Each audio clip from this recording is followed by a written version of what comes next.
Ang mabuting balita ng Panginoon ayon kay San Mateo, chapter 1, verse 16, verse 18 to 21, and verse 24a. Si Jacob ang ama ni Jose na asawa ni Maria. Si Maria naman ang ina ni Jesus na tinatawag na Kristo. Ganito ang pagkapanganak kay Jesucristo.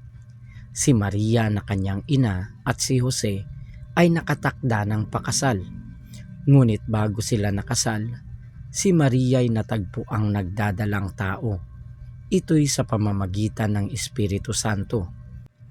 Isang taong matuwid itong si Jose na kanyang magiging asawa. Ngunit ayaw niyang mapahiya si Maria, kaya ipinasiya niyang hiwalayan ito ng lihim. Samantalang iniisip ni Jose ito, nagpakita sa kanya sa panaginip ang isang anghel ng Panginoon.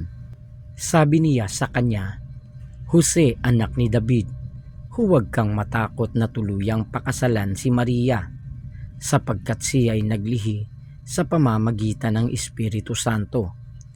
Manganganak siya ng isang lalaki at ito'y pangangalanan mong Jesus, sapagkat siya ang magliligtas sa kanyang bayan sa kanilang mga kasalanan." Nang magising si Jose, sinunod niya ang utos ng anghel ng Panginoon. Ang mabuting balita ng Panginoon. Pinupuri ka namin, Panginoong Hesukristo.